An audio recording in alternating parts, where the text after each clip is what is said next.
Welcome into the Dynasty Market Watch, where yesterday's price is not today's price, and we are presented by the Bulletproof family of podcasts.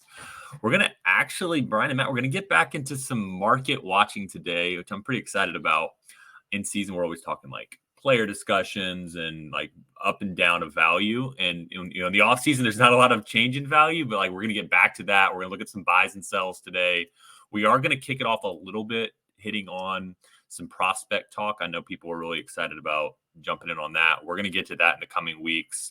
So we will hit on that a little bit. But like I said, today we're going to go through some buys and sells. I think we've got quite a bit of disagreements on some different players today. So that's going to be fun. Let's get into it. Yesterday's price is not today's price. I mentioned some prospect talk. This past week, I posted a tweet about Odunze, and it really ruffled some feathers. It got some people out of shape. Let's just put it that way. Just for anybody on YouTube, if you could share that tweet. Yeah, we got it here on the screen here for you, Todd. So why don't you take it away? What we're looking at here, if you're listening on the podcast, so it's Odunze had 1.76 yards per team pass attempt in years 2 and 3.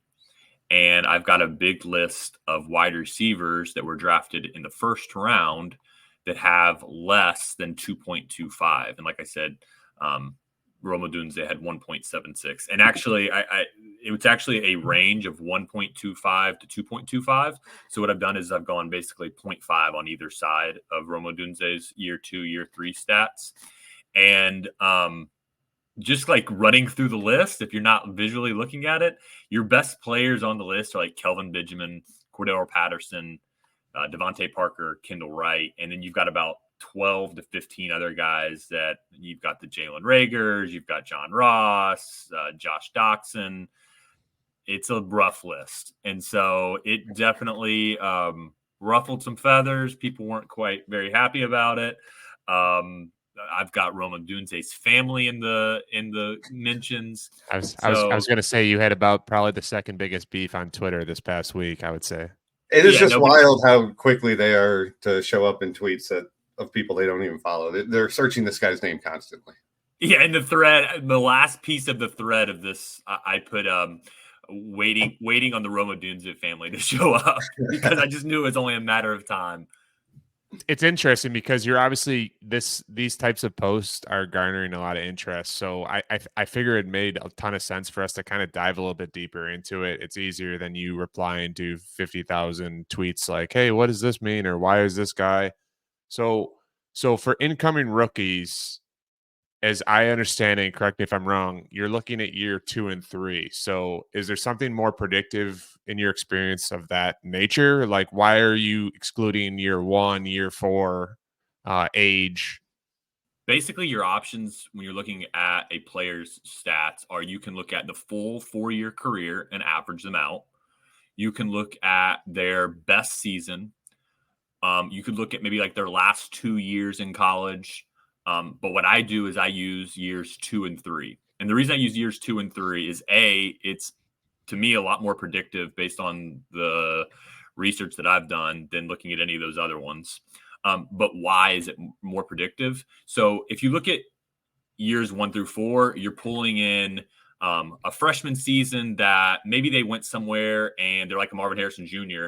and they sat behind Chris Olave and Jackson Smith and Jigba and Garrett Wilson. They couldn't get on the field. Maybe they went somewhere and they have the excuse of, well, my coach doesn't play freshmen. Like he doesn't let us get on the field. And so like you always have like that guy and making the excuse for a player. And so taking out year 1, I just kind of throw it away. I do have some like a boost for if you perform really well year 1. It's not major, but there's just like a small boost for performing well in year 1.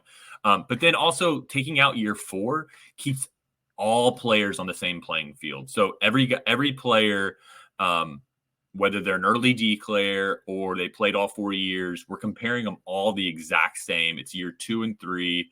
And the question that I get a lot is, okay, well, if you're taking out year 4, like a lot of guys, they don't peak early. It takes them until the 4th year to really perform well, like a Rome Odunze.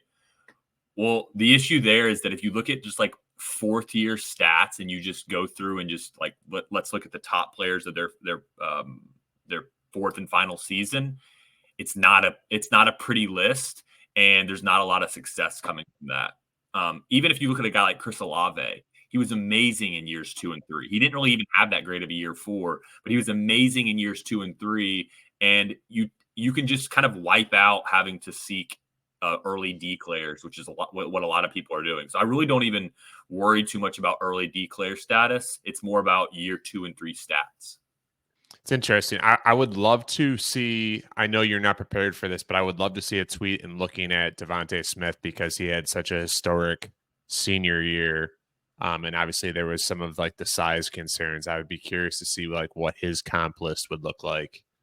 Yeah. So I'll post that on my Twitter feed here in the next day or so.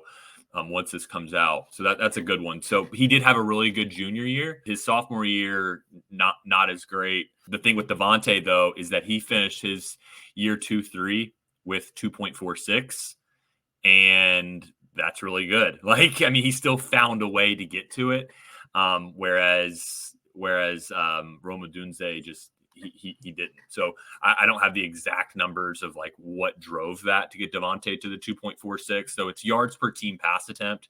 Obviously it is what it is. So it's yards divided by the team number of pass attempts. So Rome Odunze's team this past year, even he didn't even have as good of a year as probably what you would think, because they threw it 44 times a game. And the way I would kind of think about this is think about like today's NBA. So in today's NBA, there's way more possessions. It's a totally different environment. So like if you look at let's use like Luka Doncic, for example, or Joel Embiid. They're averaging 36, 33 points per game in the NBA, but the number of possessions are higher. The number of your number of attempts are higher. It's a different scale. So if your team is scoring 130 points per game, let's just kind of go to the extreme. Averaging 25 isn't as great as the guy averaging 25 that's on a team that's scoring 110 points per game. So we're kind of looking at it on a scale. And obviously some teams have stronger players on their team than others. I think one thing that a lot of people in the comments were complaining about was, oh, well, he's got other NFL type prospects on his team that might play in the NFL. Well, if you go through and look at this list, you've got Cordero Patterson played with Justin Hunter at Tennessee. You've got Kadarius Toney played with Kyle Pitts. I think there was another receiver that may have gotten some time in the NFL. You've got Henry Ruggs, obviously played with a bunch of guys at Alabama. You've got Jamison Williams that played behind guys at Ohio State, and then he played with John Mechie. Like, I'm not saying these guys are superstars, but they are NFL players, which is kind of like what Jalen Polk and I think maybe his name is McMillan at Washington. So these guys played with other talents, and that doesn't mean that like your stats should just be boosted because you played with other players. Like if you're that freaking good, then be good. Like be awesome. And he was really good, but he's not as good as what people think just because they look at 1,400 yards on paper. So Todd, you're obviously clearly lower than consensus, and this wide receiver comp list supported that feeling before you ran it through. Does something shift that feeling? Like if Rome Odunze goes to the combine, runs a 4.4, awesome athletic scores, is that something that would shift your view at all? Yeah. So like I may have said it was a comp. It's not really a comp list. So this would be what I would consider just an interesting stat. It's like if I think what pissed people off so much was it was like I was having a take on this. Like this isn't a take. It's just like I just posted it. Think of it as I just posted Luka Doncic's points per game numbers. Like it's just a stat. It does go into a lot of what I look at for players, but if Rome Odunze goes and he runs a his 40 time really doesn't even matter to me. It's what it'll matter to NFL teams. So it'll matter for his draft capital. So, he goes and becomes a top 10 pick, which is what people predict. I'm not going to be as that low on him. To be honest, he's probably the wide receiver 3, but that's probably a nature of this, to me, being a fairly weak wide receiver class after the top 2. So I don't think that there's another like superstar, which, I mean, after 2, like most classes don't have another superstar. But I just don't think that there's another 3 through 5 that are studs. So he's wide receiver 3 by default. Yeah, essentially. So speaking on the capital. Speaking on the draft capital thing, that is the first thing that stood out to me on this list. Obviously, I've been pretty high on Odunze. I see this comp list of just completely terrible NFL players. All first rounders. My first inclination is, okay, where does Odunze differ from this list? If you narrow it down to top 10 draft capital, there's only 2 players on this list, Kevin White and John Ross. If you narrow it down to top 5 draft capital, which is in play for Odunze, Kevin White is the only person on the list. So if he's top 5, I mean, I don't think that's going to happen. But if he is, then it's kind of another conversation that you have. But so 3 of the biggest names in the draft industry, Mel Kiper, Matt Miller, Daniel Jeremiah from NFL.com, they all have him as a top 5 prospect. Daniel Jeremiah has him as his 3rd overall prospect in the entire class. Someone on Twitter yesterday asked Daniel Jeremiah, why do you have Rome 3rd overall? Daniel Jeremiah said, I tend to like big, rangy, physical, fast wide receivers with outstanding hands, route polish, intelligence, and high character. That's probably why. And so I think that to me, if you're looking at, okay, why does this not necessarily spell doom for Odunze? I just think he's a lot different than most of these prospects. Most of these prospects went in the mid to late first. If they're all wrong and he slides out of the top 10 or top 15, then I start getting a lot more concerned about a lot more of these prospect profiles matching his. But if he gets drafted like 5th overall to the Chargers, I don't know how applicable this list is to his situation. So I guess that would be like the one thing that would give me hope that he doesn't match up with a lot of these guys. One certainly positive takeaway from this conversation: if he busts, Odunze is a great bust tag, right? Like that just clicked in my head when you were saying, Odunze and busting. I love that moniker. So I'm kind of very vaguely rooting for him to have a so-so start to his career, at least, even if it's a slow, get back into it year 2 sort of thing. I'm already prepared for after week 1 when he goes for 100 yards and a touchdown for my mentions to just get rocked. I mean, that would already surpass half these guys' careers. But yeah, it's not a good list, Matt. It's not. It's a terrible list. It's a list of a lot of bad players. You've done a couple rookies or incoming rookies. You also did a couple that just finished their rookie season. So I noticed you did Zay Flowers, Rashee Rice, JSN. Can you kind of like break down those a bit for us here? I think there was some questions on Twitter. Yeah, we don't need to spend a lot of time on this one. So basically what I've been posting are, like you said, post year 1 comps. And to come up with those comps, all I'm using are PFF receiving grade. I'm using Whopper, which is the weighted opportunity rating. It's basically a combination of target share and air yard share within an offense. And the final piece that I'm using is a very subtle amount of my prospect model grade. And it's very small amount. So basically, like if we looked at Zay Flowers, his comp list, he graded out for me as like a good prospect, let's just call it. Basically all I did when I took his comp list was I took his PFF receiving grade. I did a parameter around the PFF receiving grade. I took his Whopper, did a parameter around that. It's a pretty wide casted net on both sides. And then I took my model grade, and basically all I did for him was I'm wiping out the guys on like the 10% either side. So like the terrible prospects or like the Julio Jones level prospect for him. So, and then you get the comp list. It was about 8 or 10 players typically. Like Rashee Rice, when I did his, he's such a bizarre prospect. I only had like 7 players that came up in his list because kind of a poor prospect. He has a great PFF receiving grade, but his Whopper is really low. It's just a very bizarre prospect. And you get like 6 or 7 guys that it has a pretty good list. Like if you look at Rashee Rice's list, it's pretty optimistic. So yeah, that's what I'm doing for the post year 1 comps. I think they're more fun than anything. So I think it's just like a fun list to look at. It's not like the most actionable thing, but I think if you kind of collect them all together, I put a collection tweet together of like a running list of them. And, if you look at them all together, you can kind of maybe decipher of like who I might like more than the other. So that might be one way to use it. Sure. Okay. Yeah. So we spend a lot of time on this collection of data. I think it'll inspire a lot more interesting questions and takes throughout the offseason. So I'm excited to kind of keep checking in on your Twitter. But why don't we hit on it? We talked a lot about Odunze. I have a couple questions. I'm curious what your guys' feelings are on. So first and foremost, Malik Neighbors, Marvin Harrison Jr., those are obviously the 2 huge wide receiver names out. Odunze is definitely clear-cut third.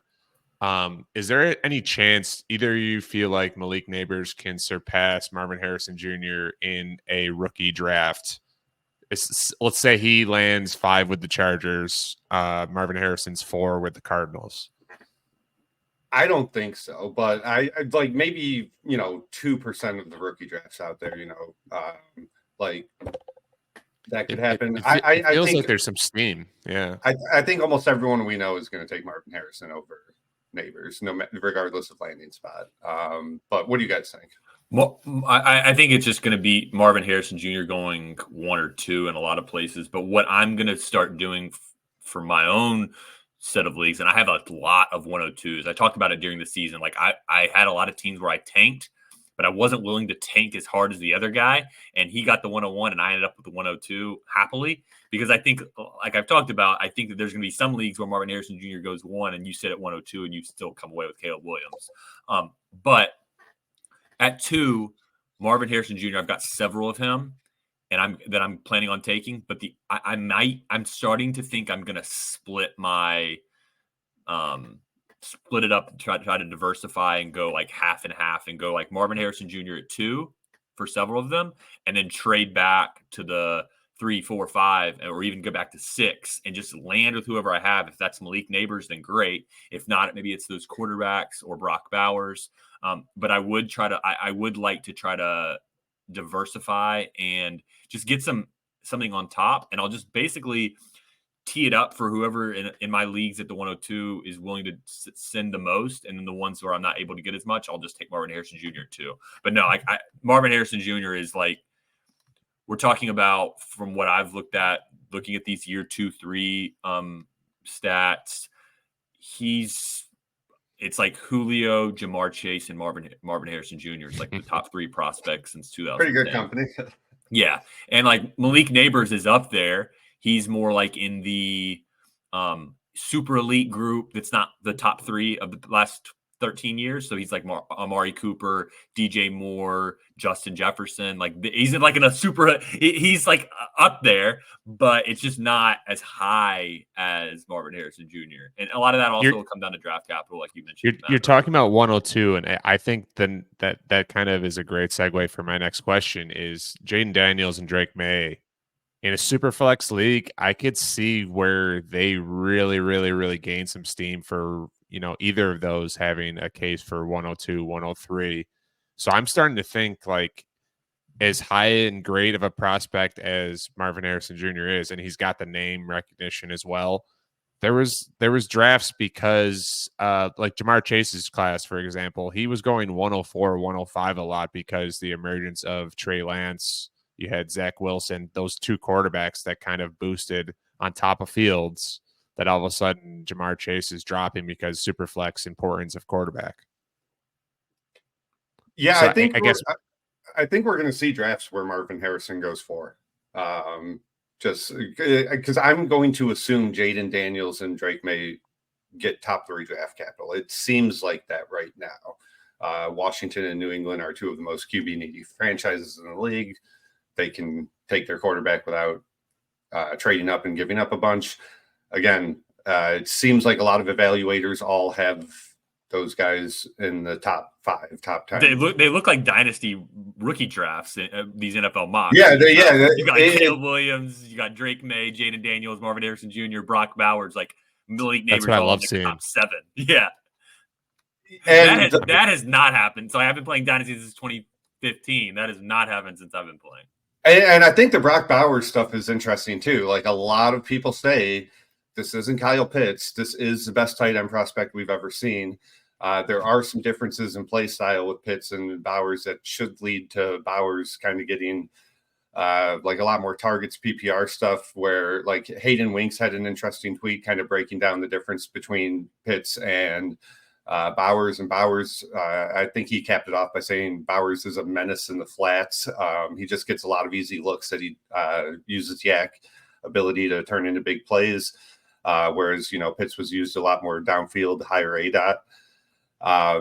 A lot of people really like Bowers, man. Like there's people that compare Bowers to Marvin Harrison Jr. I think the top 6 could be kind of all over the place if this draft goes as expected. I think there's people that'll take Bowers like top 2 or 3.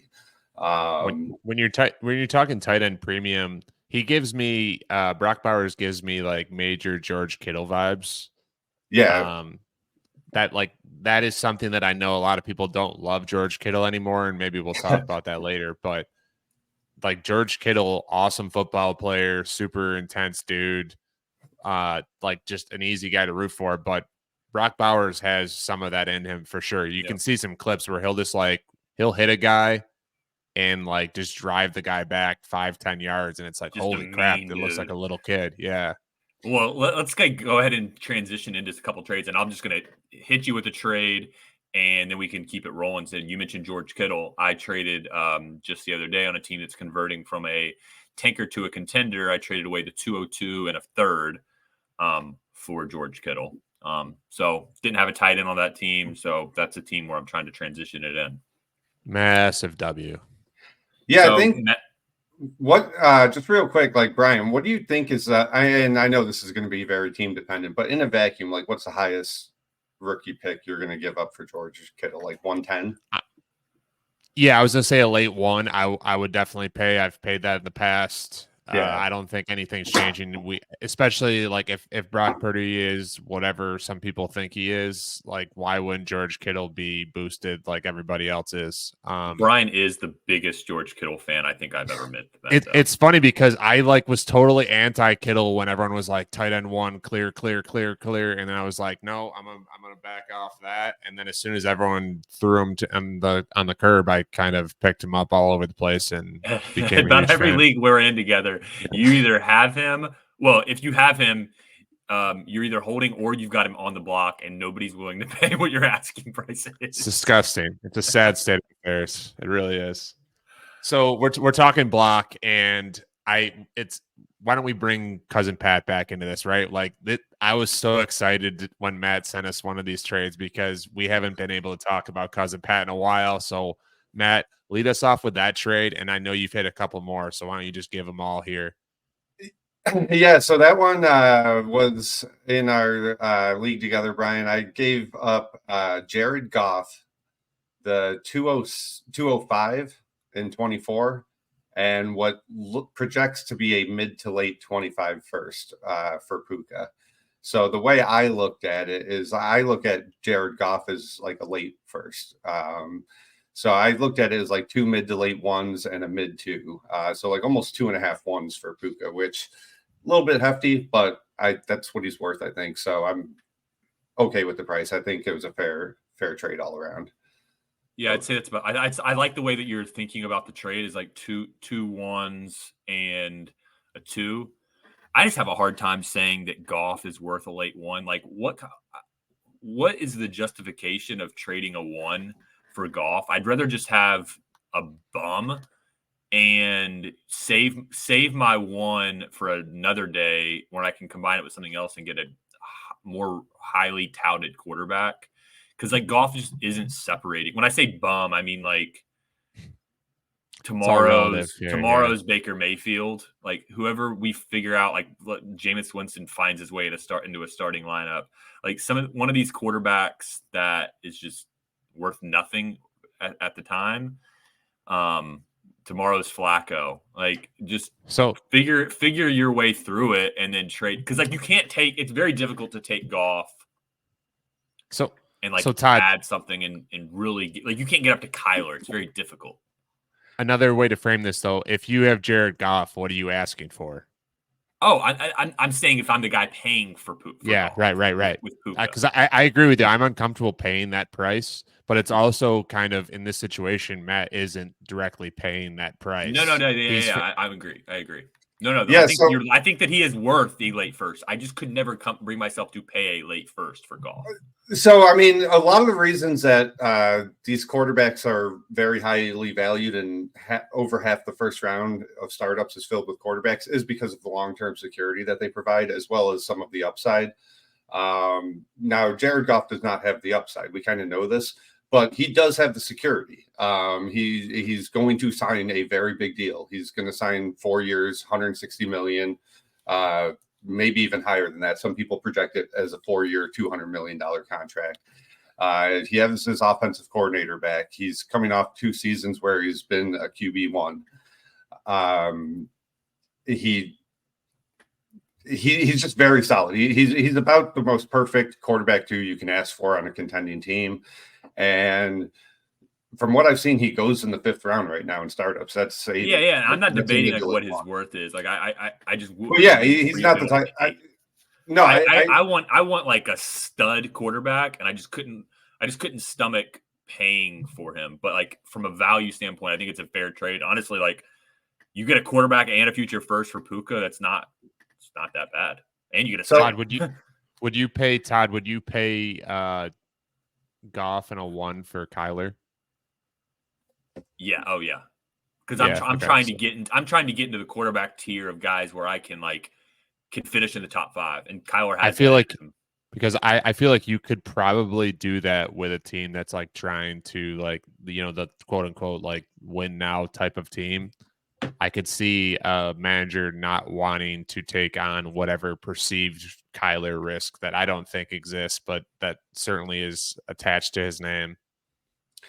So before I made that Puka trade with Cousin Pat, the day prior, I had just acquired Jared Goff in this league to get back to some of the trades. And this one, I don't think you guys like that much. So in this same league, I gave up Anthony Richardson. So that high upside quarterback that you guys are trying to get. I gave up Anthony Richardson, Wan'Dale Robinson, and the 24-305 mid-3rd round pick for Jared Goff and Jahmyr Gibbs. So in this league, I have Hurts and Dak, which made Goff expendable. But I needed a running back. It's way too early in the offseason to trade for need, but I just love Jahmyr Gibbs. We'll get into him a little bit later. So, Matt, before Todd gives his opinion, because I know he probably has a stronger one than me, are you off the David Montgomery train, or is it just like Gibbs is that dude that you don't really care? More the latter. I think Gibbs is that dude. I think Monty's a good guy too, to be honest, but he does not have the upside that Gibbs does, in my opinion. And we'll get into Gibbs a little bit. I'm trying to get into that. I'm trying to get into that elite quarterback tier. AR's in that tier. If I'm trading out of it, which I understand, like you already have, you said Dak and Hurts. So like I get trading out of him. It's the Goff piece for me again. Like I just don't want to be trading into Goff. Like if it was like. I kind of knew I would be moving Goff when I made that trade. Okay, and so Todd, if you have the foresight to know that you can trade him and turn it into Puka, then like I thought it would take more than a day.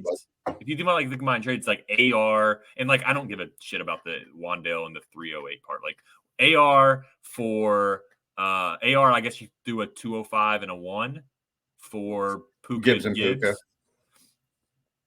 It's not bad.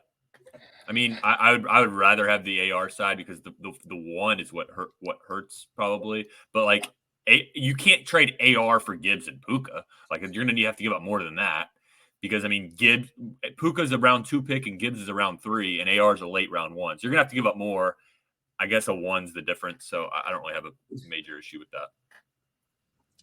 Yeah, and that one, I really don't think they're. I mean, we don't really know. Obviously, we talk about it all the time, but I'm pretty sure that one does not have a lot of upside. This guy's got like Mahomes, Purdy, a bunch of good players. I'd be shocked if that pick wasn't mid to late. So that kind of also informed me treating it as such. All right, so yeah, go ahead. So we've been talking quarterbacks. I know Brian T-Law, you've been in on him. I'm out. Like Matt is like sitting in the middle, I think, on T-Law. So like give him the sell case or the buy case on T-Law, and I'll be prepared for some pushback because I'm out. Real quick, like it's funny because there's some deja vu going on. I just mentioned George Kittle. I was against him when everyone was for him. Trevor Lawrence was my QB2 out of the rookie class, so I was very contrarian in that sense. I had Justin Fields above Trevor Lawrence. I think Trevor Lawrence was being overvalued as this like once in a million years type of player and prospect. But now, like looking like his ADP is like mid-second round in a super flex league, I think that is too much of an overcorrection from whatever 106 to 108 range last year in a startup. I think he still has the same arm talent. I think he still has the same legs. I watched clip after clip of Calvin Ridley dropping touchdowns and being out of bounds and being a fucking idiot. I hate Calvin Ridley now. Just after those clips, I hate his guts. He's dead to me. So come get him if I have him I'm in your league. But I think his I might. I would do like give me an early or two, and it's kind of one of my buy ranges right now that we haven't talked about yet. But I mean, and just in general, I think T-Law is now being undervalued. I think he's good at football. I think it's going to correct itself. I think he had some stretches that were not great, including the end of the season, and that's kind of where people are leaving it. So I think it's an overcorrection to what was already an overvaluation of his previous strengths, I guess. All right. Yeah, so I agree he's good. I agree he's good in real life, but Todd, what you want to kind of go with? Yeah, you're the judge. You're the sitting judge, so you're gonna make the final say. So, all right, right now he's QB11. He's behind. Generally, he's or QB10, QB11. He's generally behind like AR, Kyler Murray. It's kind of a depends on Jordan Love. I think ADP right now, the last few weeks, Jordan Love's behind him. Like if you look at keep trade cut right now, Jordan Love's ahead of him. I think they're all in the same tier ish. I would rather have Jordan Love over Trevor Lawrence. Trevor Lawrence is living off of the hype. Like Brian, you talked about the hype from his rookie. He is still living off of that. He's given us really nothing that shows that he needs to be in that group. He is trending. We talk about Jared Goff. People need to come to grips that he's trending more towards Jared Goff than he is towards the Burrow, Lamar, Herbert range. Like he's not shown anything that gives us that. Even if you give him, let's just give him some of those Calvin Ridley touchdowns. He's still not cracking QB1 range. So that's my biggest issue with him. Now I'm going to play devil's advocate against myself. And I saw there was an adjusted EPA stat that was going around right after the season ended. And the adjusted EPA was basically accounting for bad luck. Yeah. And the bad luck for Trevor Lawrence was bad. Like he was getting screwed this year. So that is my only hesitation. That stat, the adjusted EPA, is the only thing that is keeping him in that Love Kyler range. Otherwise, he's back there with like Purdy and like Justin Fields, Dak range for me. And so like he is just holding on by adjusted EPA. And his EPA, regular EPA, was shit. But his adjusted EPA that was accounting for bad luck, I'm going to cut him some slack. But his fantasy points, not good, guys. Not good at all.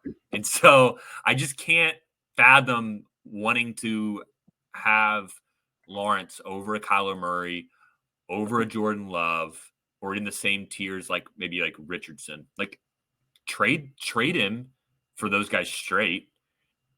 Trade him for Dak and get a plus. Like, that's where I'm at.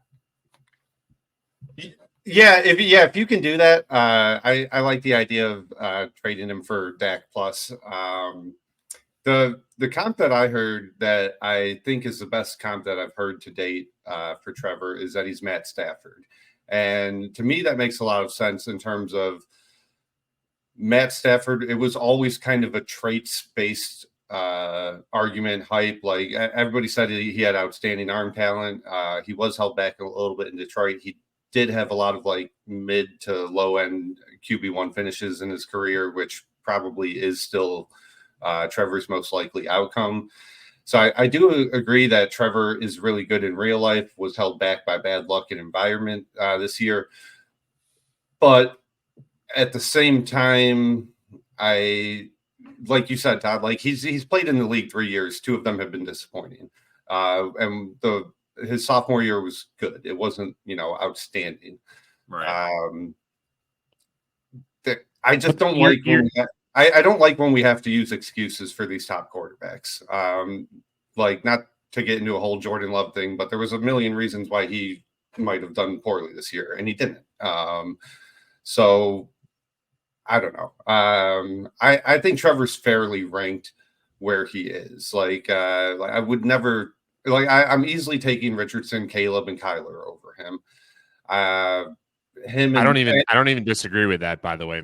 Right. No, I think the only one you really disagree with, and it's not even a strong disagreement anymore, is like we're taking Jordan Love over him. It sounds like you have him over Love, but not like a huge deal, probably. I think the biggest disagreement is that, Brian, you're okay rostering him, and I would not be comfortable rostering him. I would want to trade into the Kyler Love Richardson group, or I trade back. I don't think his name is carrying cachet right now. So I would rather, if I had him and I wanted to sell him, I would hold until he does better. You're obviously more out on that being a possibility than I am.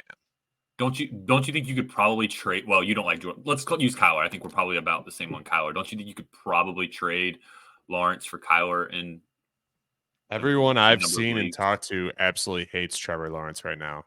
What he's going ahead of Kyler in ADP the last few weeks. Like perception wise, like I like all of my and again, I don't have like a large ADP to base this off of. This is just my leagues. I've seen him slandered on half of my leagues since the season's ended.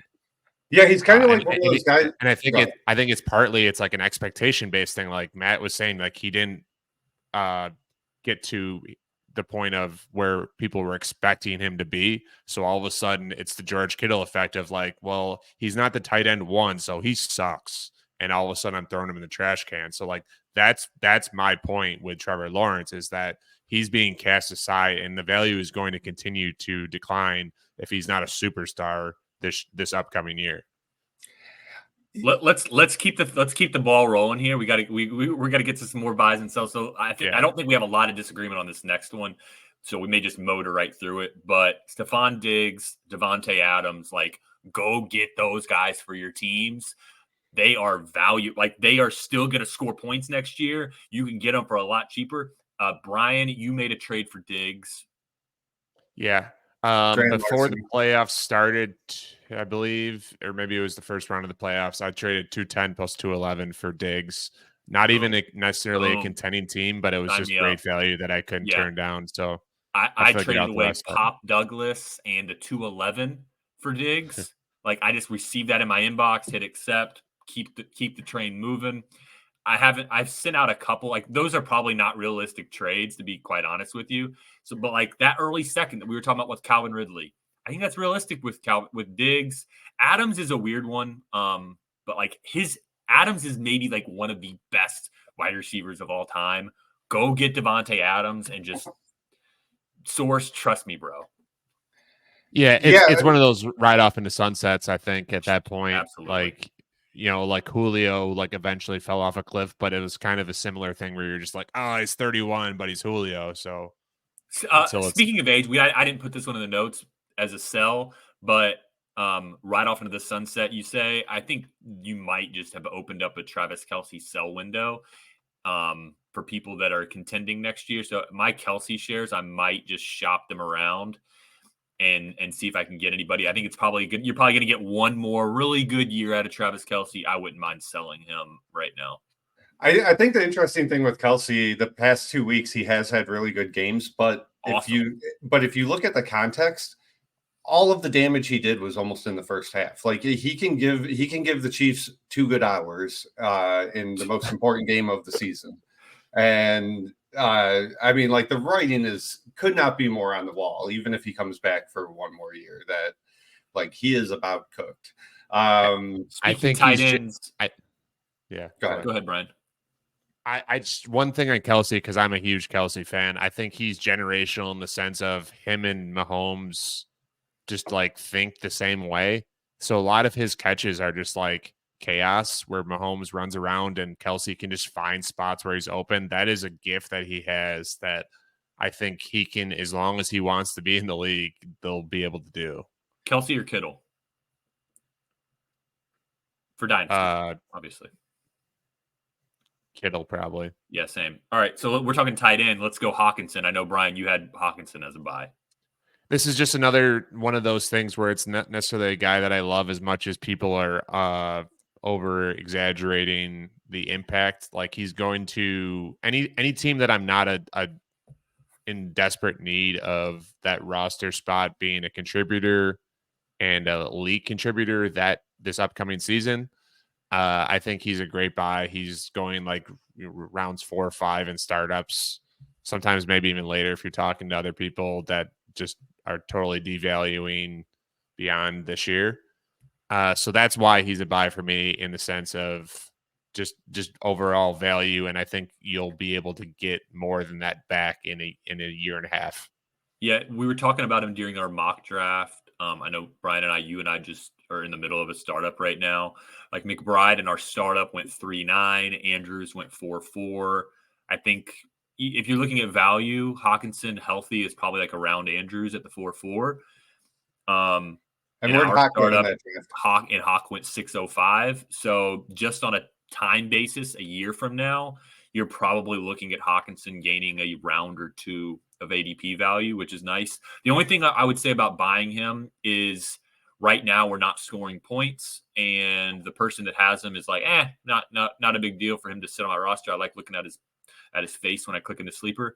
When you get into like August, September, when people are like, I wouldn't mind having an extra flex, that might be when you can go and you can trade a Rashad White for Hawkinson, but where he's like, I need an RB3.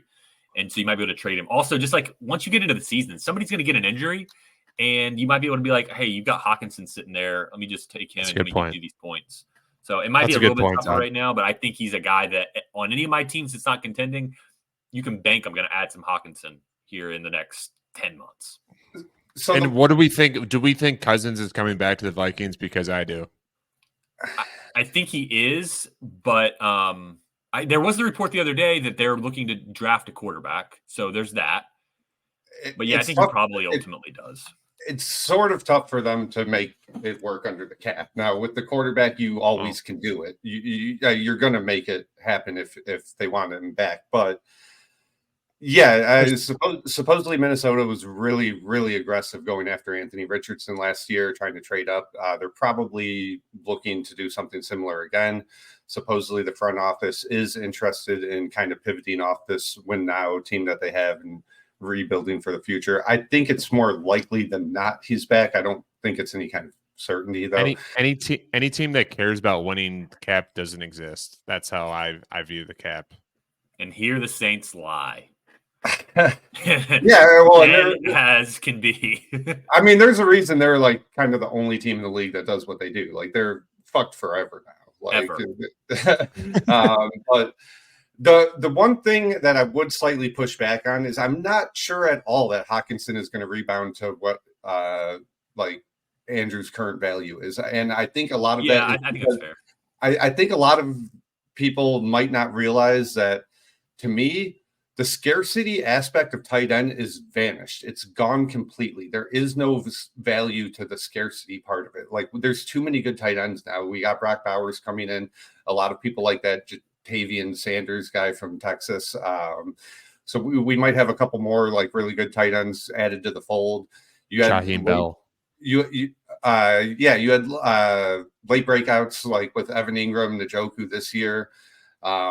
Shit, man, like Jake Ferguson and Cole Kmet put up like low end tight end one numbers. There's just gotten a Kincaid yet.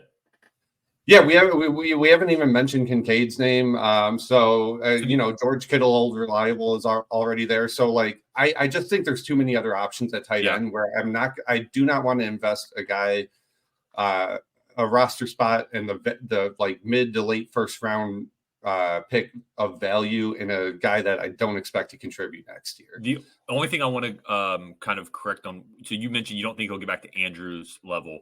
Andrews is going to 404. I do think Andrews will probably increase in value over the next year. He's being drafted during like coming off an injury, kind of an up and down season. I think that he probably increases value, and that Hawkinson doesn't get back up to Andrews' level, but he gets up to where Andrews is going today, which is like in the mid 4.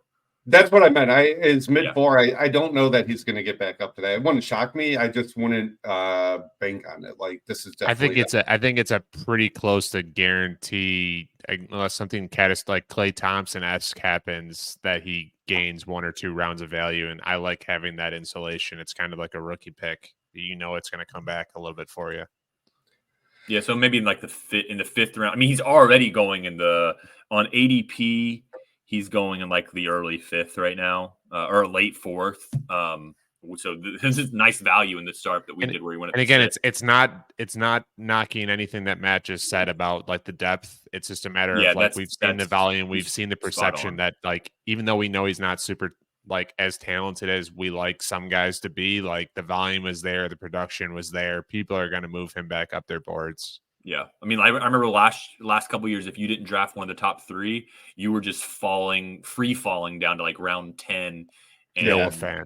Yeah, exactly. You were either taking Noah Fant or Njoku, and you went one way or the other. Speaking of one way or the other, JSN is about to go one way or the other. He's either going to keep flying up the boards or he's going to just free fall down the boards. Matt, you've been very much out on Jason. I had him as a sell early in the year, so we've kind of been in lockstep. So give us the sell case on JSN.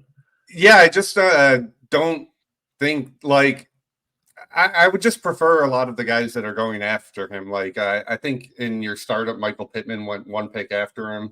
It's crazy to take him over Michael Pittman, in my opinion. I'm pretty high on Debo, but Debo went like a round later than him. I would take Debo straight up over JSN because I know what Debo's going to give me when he's on the field production-wise. And JSN, I don't know that the ceiling that is kind of baked into his value is ever going to come to fruition. Not only with DK and Lockett, Lockett's getting older, so I don't really care that much about that. But I just needed to see more. I think I saw one tweet where they said the only receivers, like only first round receivers not to put up a wide receiver 1 week was like QJ and JSN this year. And then like the past couple of years, it's straight only bust that like did not have one single great spike week all year.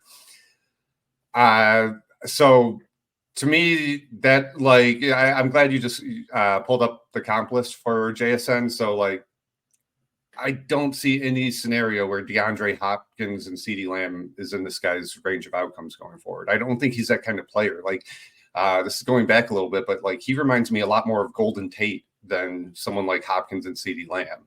I think he's always going to be a useful guy. I don't know that he's ever going to put up an 18-point per game season. I would guess not. So I think that we're totally in agreement that he is way overvalued right now based on what he did his rookie year. Like he should be in the similar tier with like a Jaden Reed. or in that like mid-20s range. Whereas there's a lot of times where he's going like in the mid-teens. So I think he's way overvalued. So I think I agree with you that he's a sell. The thing that I push back on is that when you say Golden Tate, I think that you're kind of like comparing him as a rookie to Golden Tate as his career, as if JSN won't get better. And so, like, if I look at this comp list, Matt mentioned I pulled it up. So if you're looking on YouTube, you can see it. But let me motor through the comp list. So you got DeAndre Hopkins, Dez Bryant, CeeDee Lamb, Calvin Ridley, DJ Moore, Brandon Cooks. Good start, right? Now we go to Michael Floyd, Rashad Bateman, Jonathan Baldwin, Rashad Perriman, Jalen Reagor. It's feast or famine for JSN.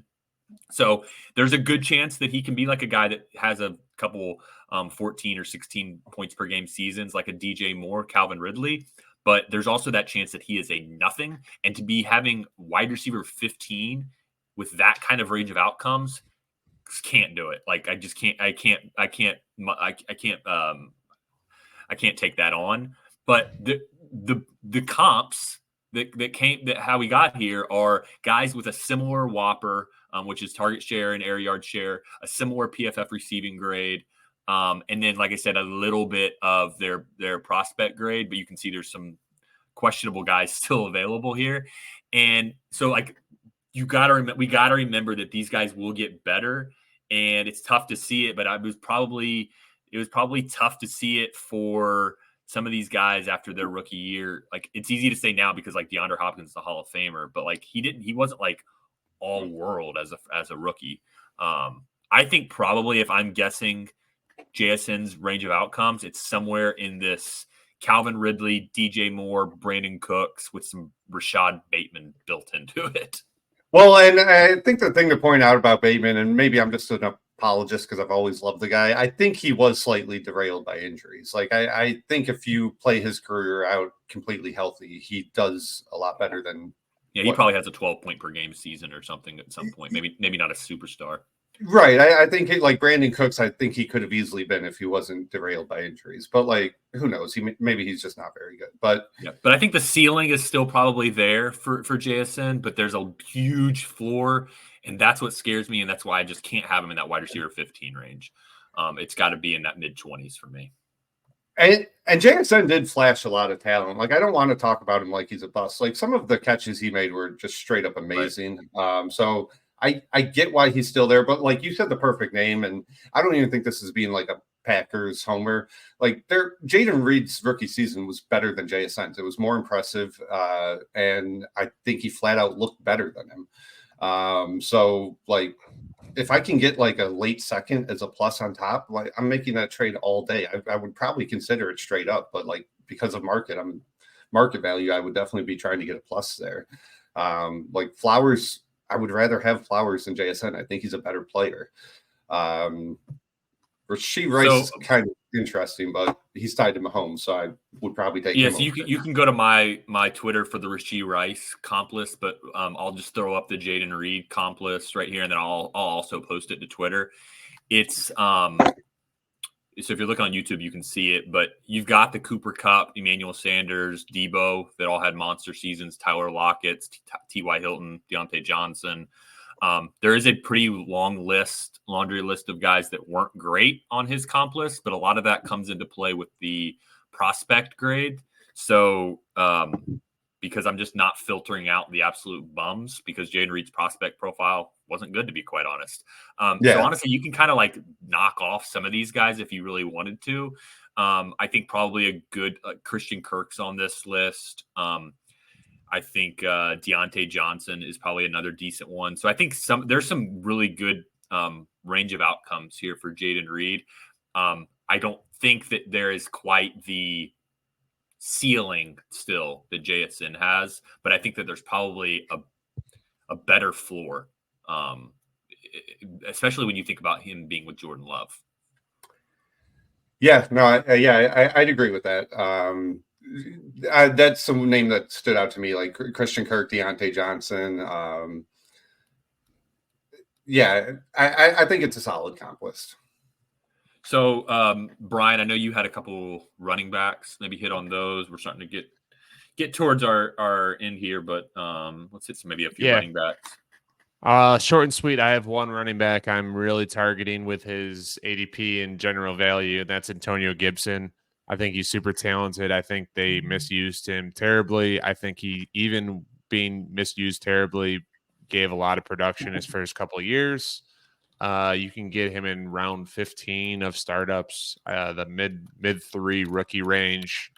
I'm doing that all day for a cheap potential guy that can become an RB1. He could have an RB1 season. I would not be at all shocked if that were to Gibson? happen. Yeah. Antonio? Yeah. We're talking Antonio about the Gibson. same guy. I heard RB1. I was checking out. I checked listen, out for a second, and then I heard RB1 and Antonio not Gibson. saying I'm expecting that. I'm Yeah, saying yeah. it could happen similar to Mostert like this past year. He goes to a good situation with a coach that knows how to use him, and he could explode for a year. He's cheap. He's cheap. Like, he's cheap. Round 15. You're not paying that. You're not paying RB1. In terms of risk reward, the risk isn't high. I do not think the reward is that high either. I don't think he's as good as you think he is, but I mean, that doesn't mean anything. I'm wrong all the time. He's big. He's fast. He can catch. He has a lot of touchdowns in his career for terrible offense. There's like more nuance to it. There's a lot of big and fast running backs that suck. And that also he just hasn't done that much. Something we probably would have said 3 years ago about Raheem Mostert, though. We saw Raheem Mostert with these crazy miles per hour numbers, and we were like, oh, well, he's with Shanahan's offense. He probably sucks. Well, here we are where he scores 20 touchdowns. So, like, it's cheap. Like, I don't think Brian's actually saying he's going to get an RB1 season, but, like, if it happened, there's worse athletes and running backs probably that have had an RB1 season. Yeah, so the guys that are in that same value range that I'm kind of looking at are Khalil Herbert, James Conner, Devin Singletary. I think they're all going to pay off at ADP at cost right now. I think all three of them are good real-life running backs. The one guy that's similar in that value range that I think has some upside that I'm interested in, but I think a lot of people kind of have him as a sleeper, is Chase Brown. He flashed a lot at the end of the season with the Bengals. I liked him at Illinois. Those are the four cheap running backs I'm looking at that are in similar value range to Gibson. And a lot of it's for the same reason that Brian is high on Gibson. I just think they're a lot more talented in real life than their ADP and their costs currently suggest. So that was Khalil Herbert, James Conner, Devin Singletary, Chase Brown. Yeah. So I don't have any particular running back to go after. I'm fine with all of those. The only thing that I would say is this is a great time of year. We're not scoring any points. People, they really just care about the starting lineup. These are the types of guys that you can get thrown into deals at the cost of like a third. Maybe you're not trading a third for them, but you're doing a trade like Matt did earlier where it was you traded away Goff, a 25-1, a mid-2 for Puka. Maybe that's a type of deal where it's maybe not that one exactly, but you can maybe try to get someone to throw in a Khalil Herbert. And like to tie it back to the JSN stuff, if I have JSN, maybe I'm targeting the guy with Freed and he has James Conner and Chase Brown on his bench. I give him two bench guys. I would basically cut JSN and then I ask for Conner and Chase Brown on top of Reed or something like that, and see if I can just fill out a little depth and get a guy I like. Yeah, these are the perfect types of guys to use as you're converting a tank team to a contender. Yeah, you're not investing a lot of value into it, and you've got a guy that can score you 10, 12 points week one as you're trying to get a team that is on the come up. Yeah, and Conner I specifically like in that scenario because I like it every year. This guy is just undervalued and overlooked, and I think he's just a really good real life running back that's going to continue until he just falls off, and we never know when that's going to happen. Yeah, with these older running backs. And the last guy that we were going to talk here, and I think we're about to have to sign off here, but Jalen Hurts. Stop acting like people are NFL scouts and stop knocking Jalen Hurts. That's all I have to say. You're not an NFL scout. You're a fantasy player. Jalen Hurts is a stud for fantasy. Stop acting like he's QB 10 and give him the respect that he deserves. We'll spend more time on him in another episode too.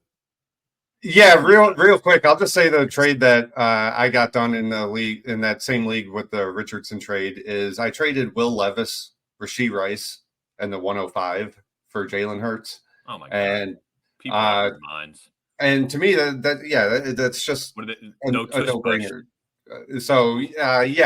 There are people that are valuing Hurts at like the 110 or like the end of the first round instead of the 104. I saw him go straight up for Anthony Richardson in a league not too long ago.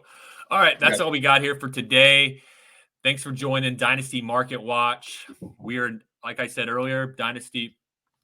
Thanks for joining Dynasty Market Watch. We are a part of the Bulletproof family of podcasts. You can find us on our YouTube, Dynasty Market Watch. You can find Brian on Twitter or X at Brian_O'Leary1. You can find Matt at Dynasty Peasant. I am at Dynasty S-Flex.